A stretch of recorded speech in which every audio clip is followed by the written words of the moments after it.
kukuletea ufunuo, unabii, maarifa ya Mungu na nabii wa ishara Tanzania. Karibu. Mitandaoni, kwenye mitandao mbalimbali ya kijamii, moja ya ajenda, mada inayovuma sana ni ya maandamano ambayo yanatarajiwa kuwepo tarehe 7 mwezi wa 7, kwa maana ya mwezi ujao. Sasa tumekuja hapa kwa nabii wa ishara Tanzania tupate kumuuliza maswali machache na tupate kujua na kusikiliza kile ambacho Mungu anakusudia tukifahamu katika tukio hilo. Tunawakaribisha wote, na kwa moja kwa kuanza, maana leo ni tumekuja kuuliza kuhusiana na hilo tu, kwa hiyo hatutachukua muda mwingi sana. Cha kwanza, watu wa Mungu wamekuwa wakikuuliza, wakikomenti kwenye akaunti zako, kwenye simu, wanakupigia na hata message za kawaida kukuuliza, je, haya maandamano yatakuwepo kweli? Mbona usemi lolote? Huku watu wakiwa wanakumbukizi ya yale yaliyotokea kwenye mwaka huo, kipindi kile cha uchaguzi. Sasa watu wanakuwa na tahadhari. Sasa tumekuja kupata majibu, ili wewe ambaye una maswali, wewe ambaye unamtafuta nabii, na mwingine ambaye ukupata hiyo fursa, sote tupate kusikiliza majibu. Karibu mtu wa Mungu. Asante sana. Je, maandamano yatakuwepo kweli? Okay. Maandamano kuwepo au kutokuwepo, kwanza kabisa inabidi tuangalie majira ya mwaka na majira ya mwezi.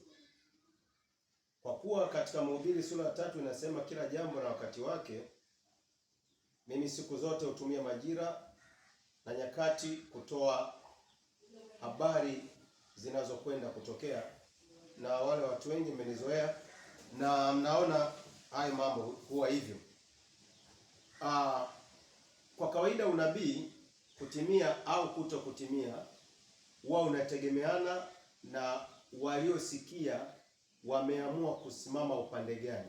Yaani kwa mfano nikisema kutakuwa na misiba, alafu watu wakajihadhari na njia zitakazosababisha misiba. Kwa mfano watu wakawa na tahadhari katika magonjwa, wakajihadhari, wakawa wanawahi matibabu, watu wakawa wanajitahidi kuepuka zile hatari na kujiepusha kwenye mambo ya hatari. Mungu huwa anagairi afanye hivyo. Lakini katika nabii ninazozitoa mimi huwa asilimia kubwa zinatokea, kwa sababu si wengi wanaosikia ninachokisema. Kwa mfano mwezi huu niliposema misiba itakuwa mingi, alafu na majanga ya uharibifu, nikatoa na aina za majina na mambo yametokea. Misiba ni mingi sana kama ulivyosikia, na baadhi nyingine ya aina za watu ambao ni viongozi, lakini misiba ya ajali imetokea mfululizo. Yaani mwezi huu ukiangalia matukio ya vifo utashangaa yametokea, yaani mataarifa zimekuwa nyingi sana za vifo. Ni kwa sababu ya kile nilichosema, ni majira ya misiba na vifo kwa wingi sana, na bado inaendelea mpaka inafika mwisho wa mwezi. Sasa kwa vile nipo kwa ajili ya kusaidia pande zote, wananchi na wanaotawala, ili kuepuka yale madhara yanaweza kutokea kutokana na mambo yanayotokea kila wakati kwa majira. Sasa kuwepo kwa maandamano au kutokuwepo inategemeana na majira. Mwaka huu ni majira ya kwanza.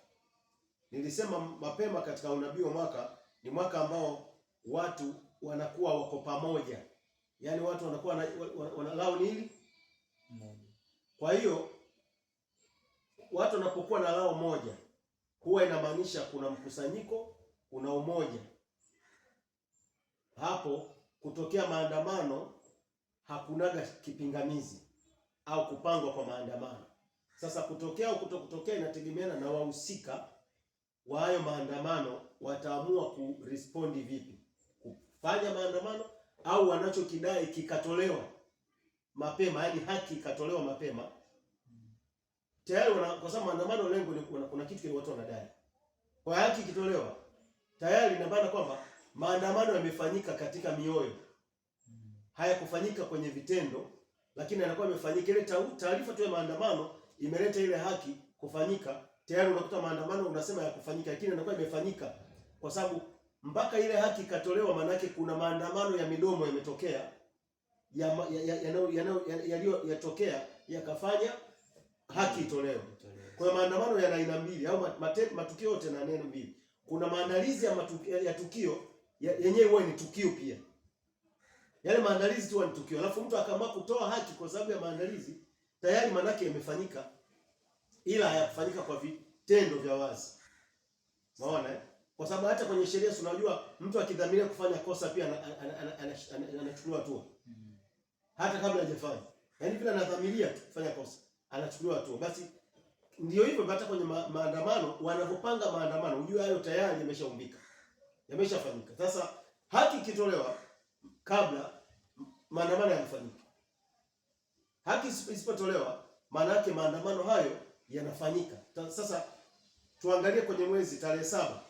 Unajua namba 7 ndio ya maandamano. Sasa nawaambia watu waelewe.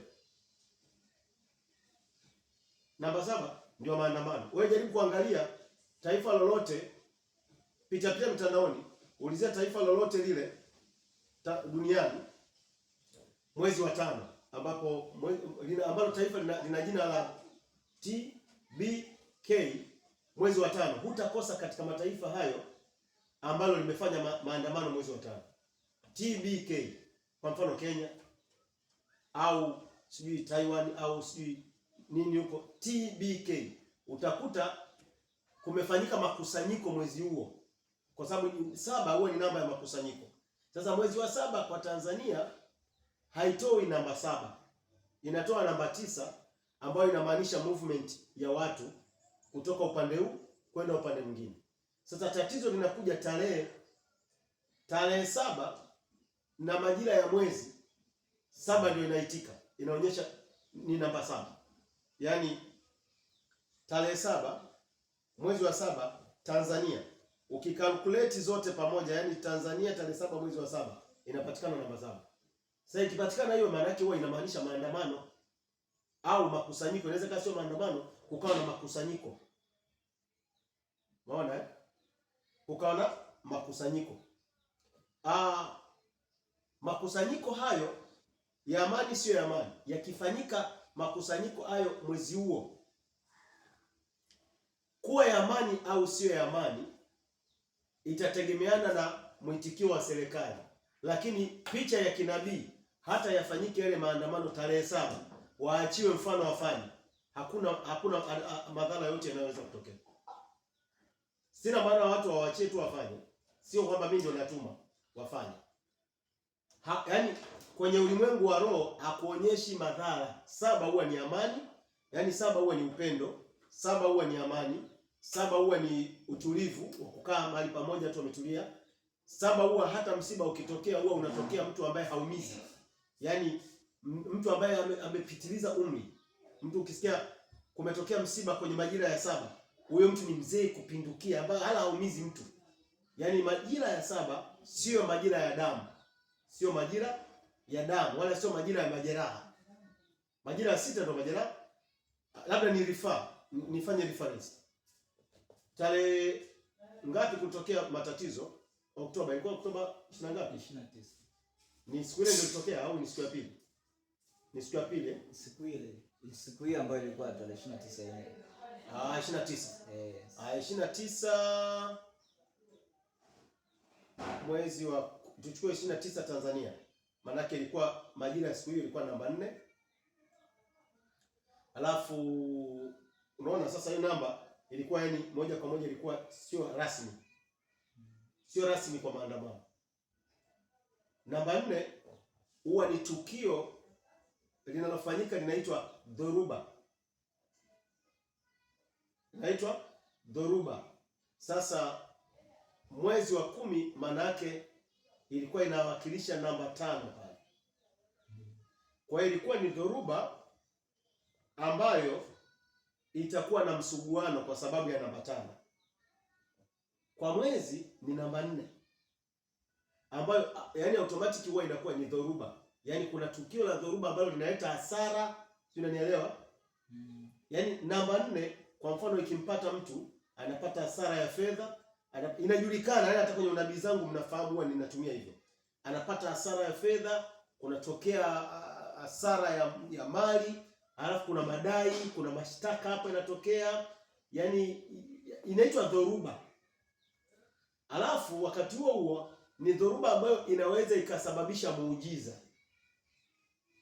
Sasa sielewi muujiza gani ulisababishwa hiyo tarehe 10, lakini huwa ni dhoruba inayosababisha muujiza fulani kutokea. Sasa inawezekana ikawa hiyo dhoruba ikawa itasababisha muujiza lakini utakaochelewa. Kwamba pengine inaweza kusababisha mabadiliko. Umeelewa? Kwa sababu namba ile ilikuwa ni dhoruba na muujiza. Sasa tarehe hiyo tarehe 29. Kwa tarehe 30 na mwezi, hiyo siku ndio ilikuwa siku ya majeraha vibaya sana. Yaani tarehe 30 mwezi wa 10 ilikuwa inamaanisha namba 4. Jumlisha nchi inatoka namba 6. Namba 6 ndio namba tunasema ya majeraha, mauaji, namba 6 hiyo. Kwa hiyo tarehe siku ya pili ndio kama ilikuwa hatari. Nimekwambia namba 6 ndio ni mbaya kwa maandamano. Naona na ukichunguza vizuri utakuja gundua hatari ilitokea sana kabla ya tarehe inayoruhusu maandamano ya amani, ambapo ingefanyika tarehe 31 mwezi wa 10 kwa Tanzania, yalikuwa hayana madhara makubwa. Sasa tarehe 31 ilikuwa kimya, si ndio? Hivi ilikuwa 31 ipo? Yalienda kwa siku kama 3. Kama 3. 29, 30 na 31. Sasa nadhani balaa kubwa lilitokea tarehe 30. Kwa sababu ya namba hiyo. Yaani hiyo namba ni wa majeruhi na damu. Hiyo namba ni namba 6 ambayo taifa 2, tarehe ile ilikuwa ni 4. Yaani taifa 2, tarehe ilikuwa ni 4. Kwa hiyo namba ni 6. 6 ni namba ya kafara. Kafara. Yaani Yesu unakumbuka alisulubiwa siku ya 6. Israeli walichinja kondoo siku ya 6 ili kuondoka Misri. Yaani 6 ndio huwa ajali na makafara. Sasa vitu yaani havifanyiki coincidence. Havifanyiki kwa bahati mbaya vitu. Yaani vitu vyote vinafanyika kwa makusudi. Sasa twende kwenye hii. Tarehe hii inayofanyika tarehe 7, calculation zake zote hazitoi namba ya hatari. Yaani unaona kabisa kwamba ile tarehe 7 yenyewe ni amani. Mwezi wa kwa Tanzania maana yake inakuwa ni 9, inamaanisha watu wana move kutoka eneo hili kwenda eneo hili, kama vile matembezi ama yanaweza kama maandamano. Yaani ni kwamba kumove maana yake ni kutoka eneo moja kwenda lingine, watu wanatoka. Na pia ni tarehe inayomaanisha watu wanatoka, maana yake na maana watu hawatulii. Sasa maana yake na maana uwezekano wa maandamano upo. Ili serikali isije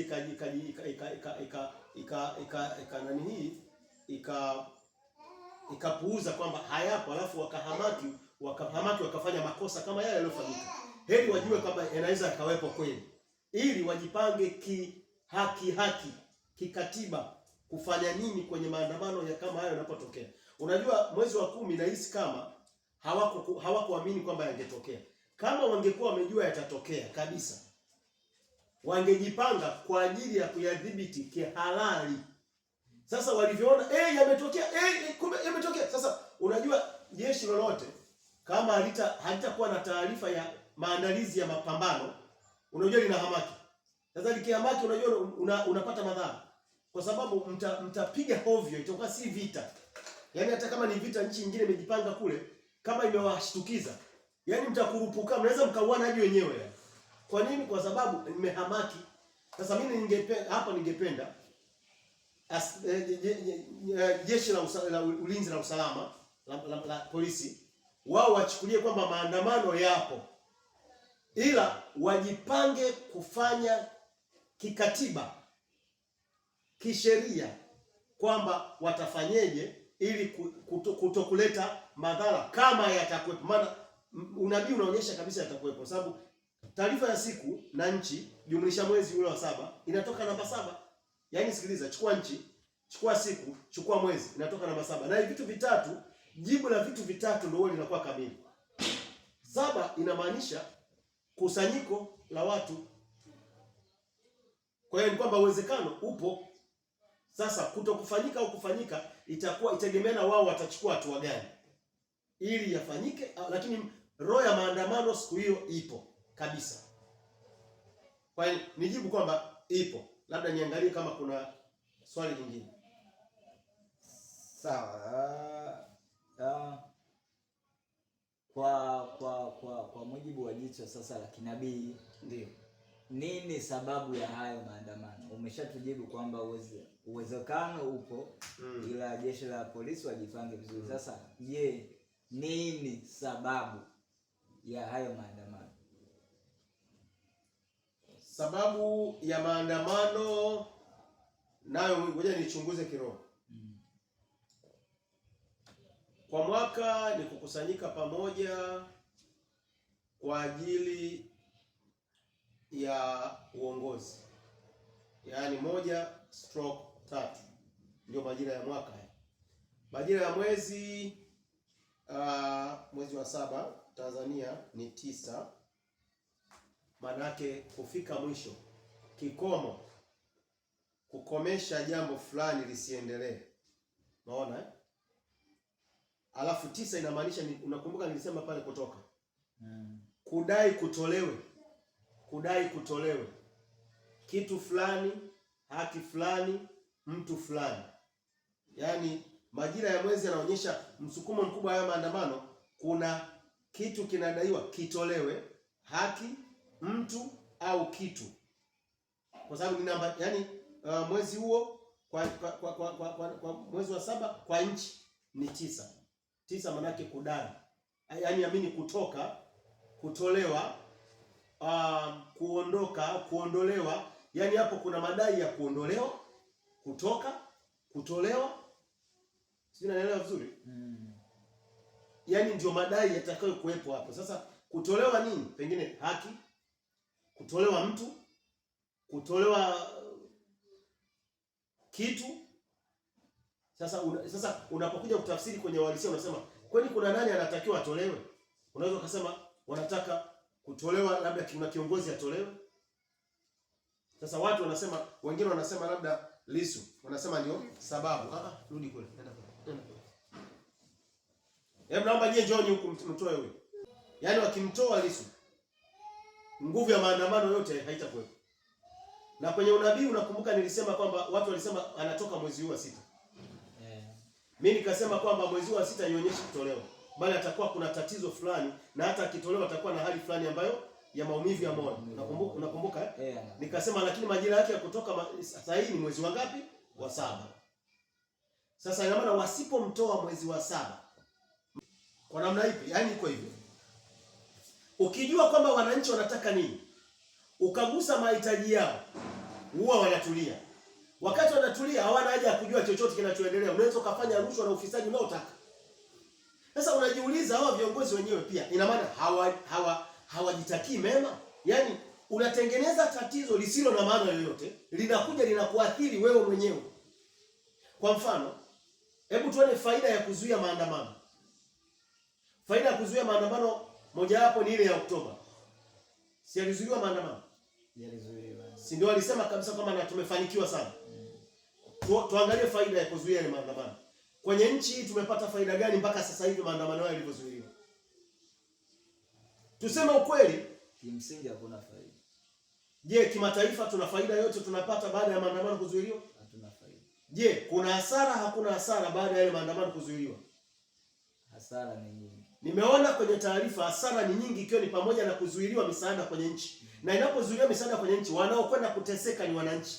Sasa kwa nini wanadiplomasia wanaotusaidia kwenye utawala wetu wasikae chini na kugundua kwamba hii nguvu tunayotumia kuzuia maandamano, kwa nini tusiitumie kuliandaa jeshi kwa ajili ya kuyasimamia maandamano ili yawe yanafanyika bila kuleta madhara, ili nchi iendelee kupokea pesa na misaada ni ya lazima.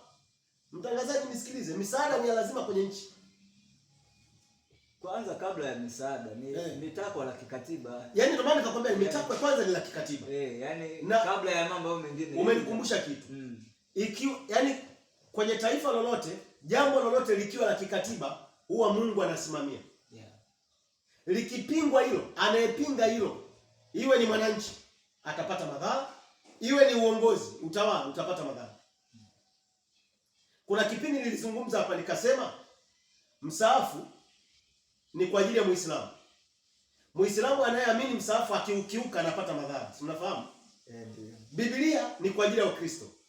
Ile ndio katiba ya Wakristo na msaafu ndio katiba ya Waislamu. Nilishakutulusha kipindi kabisa nikasema katiba ndio Biblia ya nchi au msaafu wa nchi. Viongozi wa kiasi ule msaafu wao Mungu anawakataa automatically, na dalili ya kukataliwa na Mungu ni hii, ni kwamba kwanza kundi kubwa la watu wanawakataeni nyinyi viongozi. Hiyo dalili ya kwanza.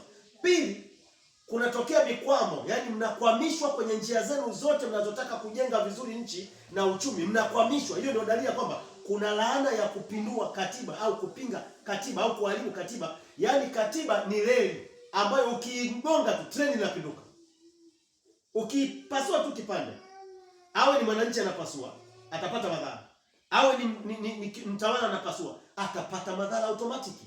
Kwa sababu katiba ni kiapo cha wananchi na nchi nzima, ni kiapo chao. Yaani Mungu anasimamia ile katiba yenu ili atakaye hasi anapigwa na Mungu. Pigo. Yoyote yaani wewe ni kiongozi atapigwa na Mungu, iwe ni mwananchi atapigwa na Mungu. Yaani katiba ni kama vile kitabu cha dini, ndio imani yenu. Yaani imani ya Watanzania ni ile katiba. Sasa watu hawa wanaotaka kuandamana, kwa mfano ingekuwa ni mimi hapa, ili nisizidishe matatizo kwenye nchi. Na huwa nasema hili mara nyingi sana kabla. Mara kwanza nilisema pale, unajua nilisema nini? Nilisema yale maandamano badala yake wayalinde, afu watengeneze vikosi vya kudhibiti wale wanaofanya vurugu. Mbona hawezekani? Kwa nini wasijaribu? Yaani najiuliza kwamba kwa nini utawala huu jeshi la wananchi lipo? Si ndio? Basi wangetoa vikosi vya jeshi vikae pembeni kudhibiti wanaotaka kufanya vurugu, si ndio? Alafu polisi wote walinde nini? Misafara ya waandamanaji. Kwani kuna yaani kwa nini serikali iwe na uoga? Yaani mimi nachouliza kwanza, serikali inaogopaje watu wake? Hata jeshi la polisi wenyewe ni wajibu wao kulinda huo. Ndio mimi mimi ndio napata shida kwamba hivi unajua uoga ni dhambi. Kwa hiyo dhambi na wakosti utawala wangu huu pia ni uoga. Unaona palivyo? Yaani serikali hii kama ingekuwa haina uoga, yale maandamano yaliyopita wangepanga jeshi la wananchi kuangalia nani anafanya vurugu. Alafu wangepanga jeshi la polisi kuwasimamia waandamanaji. Hao polisi ndio wanaowajibika kuangalia nani anafanya vurugu. Sawa, na mimi nilikuwa nasema ziada. Najua jeshi halihusiki. Jeshi lina majukumu mengi. Sasa kwa uoga, yani kwa uoga kama wanaogopa, wangetumia hata jeshi la wananchi lakini kudhibiti wale wapembeni wanataka kufanya vurugu. Sawa? Ili wasichafue nchi yetu. Alafu wasimamie hawa wanaofanya maandamano. Jambo la kwanza ingeleta heshima kwenye nchi kwamba nchi hii ina demokrasia. Hapo demokrasia nchi yenyewe ndio imeingia huo mkataba. Kwa nini basi uondolewe tu basi? Kwa sababu gani? Vinginevyo natupa shida sisi. Kwa nini? Tukitaka sisi kusupport, yani kwa kawaida viongozi wenyewe watakiwa wasupport serikali yao kwa sababu zinakuwa imechaguliwa kihalali. Ukiona viongozi wanashindwa kusupport, kuna tatizo. CCM wanapiga kelele, hayo maandamano ni wanapanga watu kufanya vurugu. Viongozi wako kimya kwa sababu gani? Mimi hata sioni hiyo vurugu yenyewe inayopangwa. Sioni kwa sababu ninachosikia ni maandamano. Na maandamano yako kikatiba. Sasa najiuliza, nitoke hewani nianze kusema kwamba vijana mnaopanga kufanya vurugu tarehe 7 mwezi wa 7 ninyi msirani au nishauri serikali dhibiti watu wanaokwenda kufanya vurugu tarehe 7 mwezi wa 7. Kwani nawajua ni kina nani? Mimi ninachojua watu wanataka maandamano. Hafu maandamano ni serikali hii ndio ambayo imeyapitisha hii ya CCM. Mnatuchanganya. Yaani mimi ndio ninachosema, mnatuchanganya. Na sio kutuchanganya tu. Mwisho wa yote Mungu ataleta madhara kwenu. Haya madhara yaliyopo sasa hivi ni madogo haya. Yaani mimi sihitaji maandamano. Nahitaji iwe haki inatolewa kabla ya maandamano. Hao wanaoandamana wanataka nini? Haki itendeke. Si haki itendeke. Cha kwanza unaona wanapiga kelele wanasema Lissu atolewe. Mimi najiuliza faida ya kumtia Lissu ndani tangu ametiwa ndani mpaka sasa ni nini? Tumeipata faida yote kwenye nchi? Hatujapata. Wewe katika kutafakari unaona kuna faida yote nchi imepata? Hapana. tumechafuka kidiplomasia. Sasa hayo yote na bado mtu ameng'ang'ania kwamba huyu mtu awepo. Mimi ndio maana nasema kwamba nasema mtangazaji, uoga ni mbaya sana. Yaani ndio maana kwamba serikali yangu hii ni kama inaishi inatawala kwa hofu. Kitu ambacho hakifai. Kutawala kwa hofu kunaleta paniki. Paniki inaleta makosa. Yaani kwa sababu mtu muoga ana paniki. Akipaniki anakosea. Ukikosea unapata madhara tena. Unaona sasa? Yaani hebu fikiria kwa mfano. Serikali ikaamua kwamba Lissu si lolote, hawezi kufanya lolote. Yaani kuamua kutokumuogopa Lissu kwa nje. Hii kumweka ndani ni hofu. Kama utawala wangu uliopo hauogopi chochote, cha kwanza ambacho natakiwa waogope ni kuvunja sheria. Sasa kama hawamuogopi huyu Lissu, hawaogopi chama cha Chadema, na pili kitu kingine ninachoonya, huu utawala usitawale kwa mihemko ya kisiasa. Watakuja haribu mambo makubwa sana. Na ndio maana nilishauri kipindi cha nyuma kwamba hii katiba ikija, rais akishinda aondolewe kwenye masuala ya siasa. Awe rais wa wananchi wote. Aondolewe kwa asiwepo, yani ni kwamba asiwe mwenyekiti wa chama. Adhibitiwe na chama, yani badala yake au mwanachama wa kawaida anayedhibitiwa na chama. Kwenye nchi zetu za Kiafrika ikiwa hivyo ni kwisha. Ziko nchi zimefanikiwa lakini sio, nielewa vizuri. Yaani anapokuwa hebu imagine siku nyinyi mnafanya hivyo. Siku chama kingine cha upinzani kiingie na chenye kifanye mambo kama haya. Nchi itaendelea, itafika popote. Kuna namna kwenye uwajibikaji lazima kutatokea mgongano. Kutatokea mgongano. Ila ukiwa pembeni na huko kuna kwenye chama kuna mtu mwingine anaongoza.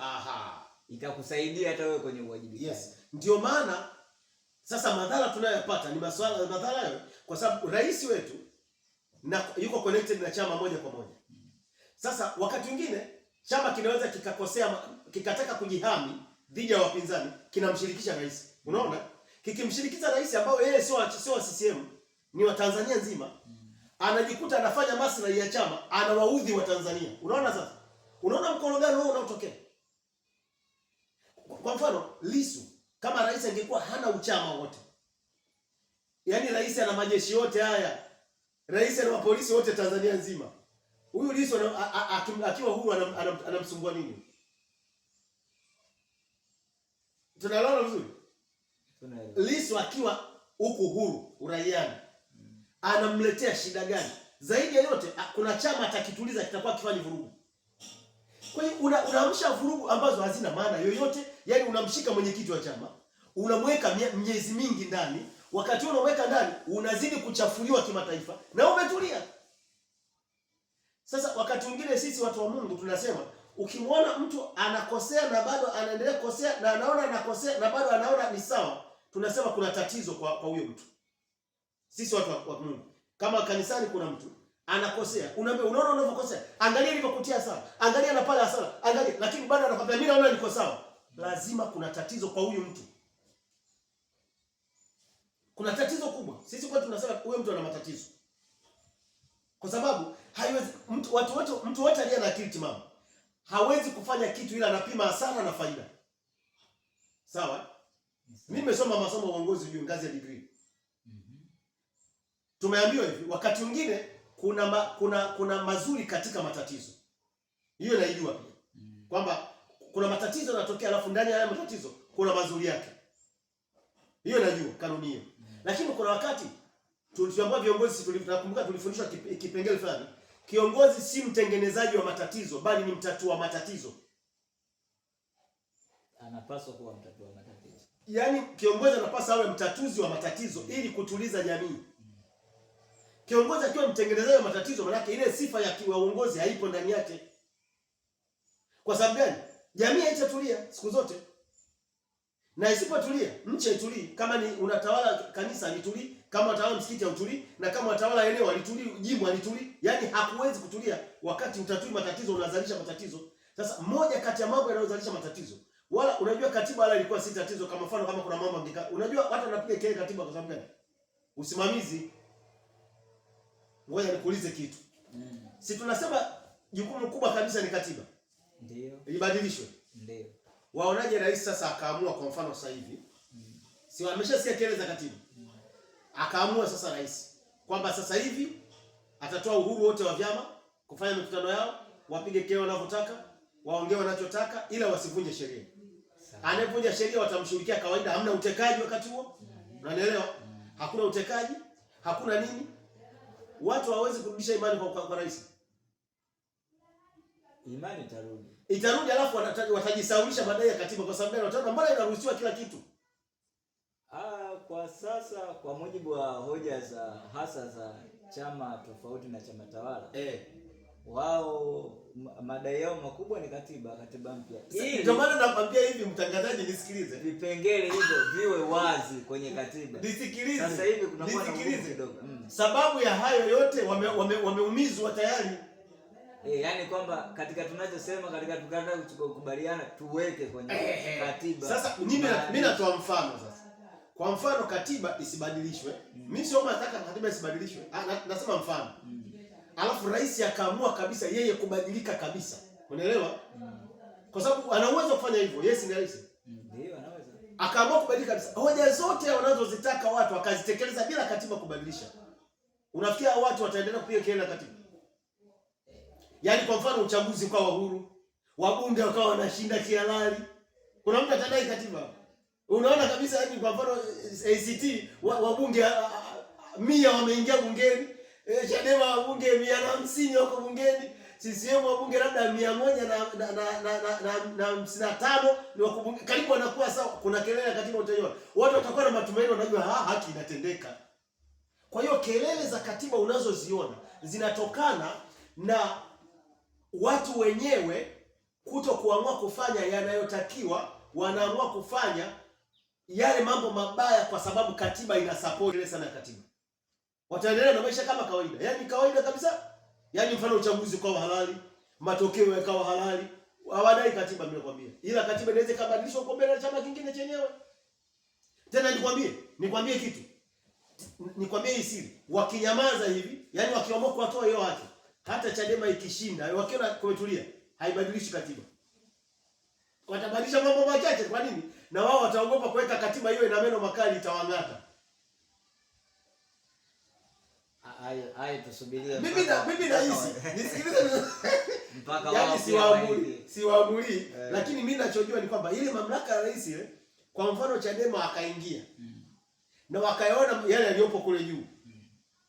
Wakaona saa zingine kuna kukosea. Lakini wananchi wamepoa, hawana kelele ya katiba. Mimi nakwambia hawatabadilisha mpaka kelele ya katiba ipigwe.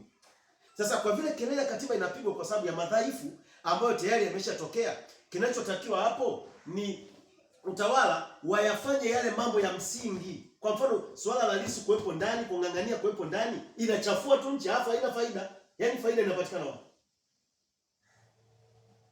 Kwa sababu mfano akiachiwa kabla ya maandamano, utasikia tu mwenyewe. Watu watakuwa na sherehe ya kumpokea Lissu. Yaani akiachiliwa kwa mfano ameachiliwa pale, labda itokee tarehe 5 aachiliwe, tarehe 2 aachiliwe. Watu utashangaa, yaani badala ya maandamano wote wamegeukiwa, wanakuja wanasherehekea kumpokea Lissu. Yatakuwa ni maandamano sasa ya kumpokea Lissu. Kuna mtu atawaza kufanya vurugu. Nani anawaza kufanya vurugu? Yaani kuna vitu vingine ni kutumia tu akili. Sijui kama kuna swali lingine. Mimi nadhani hapo kwa tukirejea kwa matukio ya mwaka jana na hivi, labda tumekaa chini tumeshapatana na waandamanaji wataenda hivi, yaani kuliko kujenga mambo ya uadui usiokoma. Huu uadui usiokoma lazima kuna mmoja atafeli. Yaani mimi natoa hapa kama unabii. Haya mamvutano yakiendelea, sidhani kama tutafika uchaguzi ujao. Lazima mmoja atakuwa amefeli. Kati ya utawala na wananchi kuna mmoja atakuwa amefeli. Neno hili ni gumu, lakini kiuongozi lazima mmoja afeli. Yaani mpaka tunafika kwenye uchaguzi mwingine ujao, kama mvutano utakuwa unaendelea, hawafiki mahali pa kukaa hivi na kuongea pamoja maadui wasiopatana.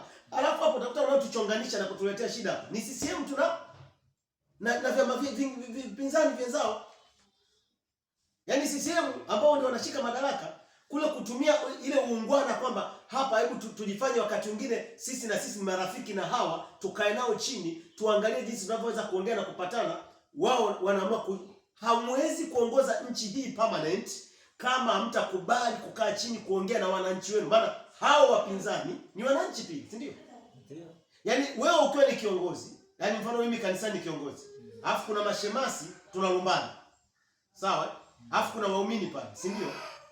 Kama sitakaa na kutumia mbinu zangu mimi kama kiongozi mkuu cha kuwaweka chini, kukaa chini na viongozi wale, hata kwa wakati mwingine kujifanya kama mjinga kumbe nina akili, kukaa chini na wale mashemasi ili niweke mazingira yatakayosababisha wakubali kuongea na mimi na nikubali wanachotaka wao, alafu niangalie ninawezaje kuweza kumanage huku nimekubali kitu ambacho wao wanataka, kwa sababu hata wakubali wanachotaka sijui vya pinzani haitawaondoa madarakani leo, bado utaratibu utatumika wao kutoka madarakani. Kwa hiyo unajiuliza unachoogopa ni nini? Yaani mtu tu watu tu wanataka tu uende hivi. Yaani kwa mfano labda haya mbadilishe tume ya uchaguzi tunataka ibadilike. Si mnakubali tu mnabadilisha, mnajenga tume ya uchaguzi inayotakiwa na wananchi. Mimi nimekwambia kwamba unaweza nchi ikatulia hata bila katiba. Unaamua tu kwamba tume ya uchaguzi mnataka nini, haya tuwaweke mle ndani. Tuwachanganye vyombo vya taasisi mbalimbali. Kwa sababu dini na watu wengi, tuchukue viongozi wa dini wakuu kadhaa tuwaweke kwenye kamati, upande wa Uislamu, upande wa Kristo, si ndio? Tuchukue haki za binadamu tuwaweke pale kwenye tume. Tuchukue na nani hawa wakuu wa vyama vya siasa, wale wawakilishi, wachague wawakilishi tuwaweke kwenye tume pale. Ili mambo yaende hivyo. Unafikiri nchi itakuwa imechafuka? Nchi inaenda vizuri. Hapo sasa itatakiwa CCM ijinadi kwa sera nzuri na wale sera nzuri. Si ajabu CCM wenyewe ndio hao watakaochaguliwa tena kupenye. Si unadi sera. Kwa nini wewe unakuwa na uoga tu kwamba mimi nikisema niachilie hapa tume huru hapa sitapita? Una uwezo wa kupita. Unachotakiwa ni kutengeneza matakwa ya wananchi vizuri, tena wao kwa madarakani. Si unawafanyia mambo mazuri tu. Unawapiga chini hao wapinzani. Yaani mimi ndio ningekuwa ndio CCM, niko madarakani. Nisikiliza mawazo ninapomalizia sasa hivi. Yaani mimi kwa mfano ningekuwa ndio rais sasa. Niko madarakani. Ninaangalia kinachosababisha matatizo. Cha kwanza, ningemtoa Lissu nikamweka huru. Nikaandaa vyombo vya ulinzi na usalama vizuie tu wanaofanya vurugu. Basi sitaruhusu utekaji kwa sababu ndio wanaofanya tuchafuliwe. Kila atakayefanya vurugu atachukuliwa na kutiwa ndani na kufunguliwa mashtaka kwa mujibu wa sheria bila hasira. Kwa kawaida sheria ikifanya kazi bila hasira huwa kutokea vurugu kwenye nchi.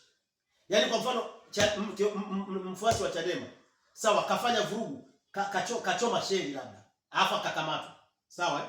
Mkamwona kabisa ni kweli amechoma, ushahidi upo na akatiwa ndani.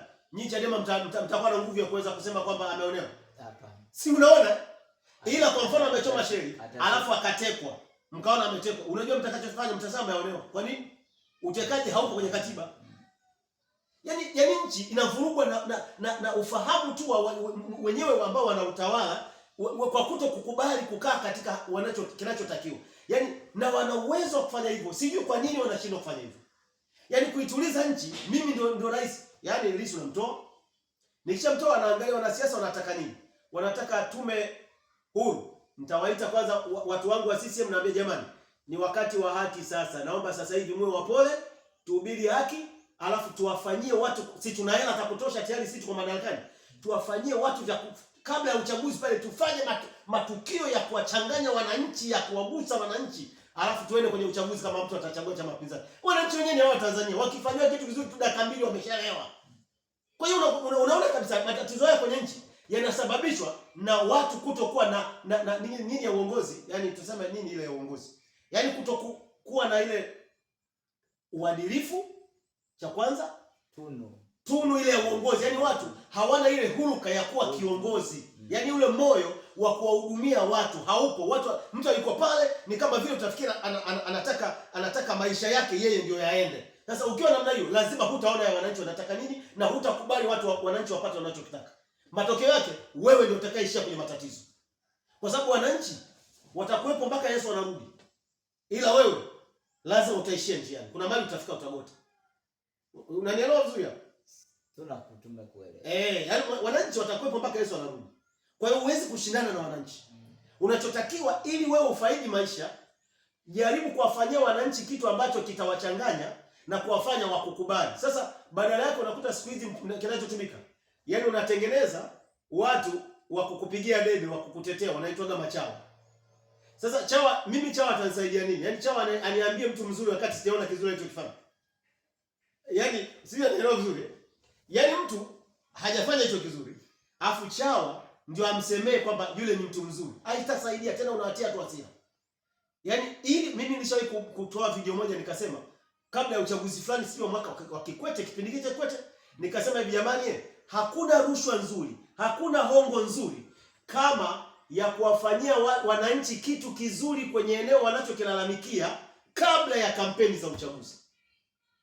Yaani ukitaka ukampige mtu bao chini, kuna eneo wanalalamikia watu barabara, tengeneza ile barabara wakati uchaguzi unakaribia.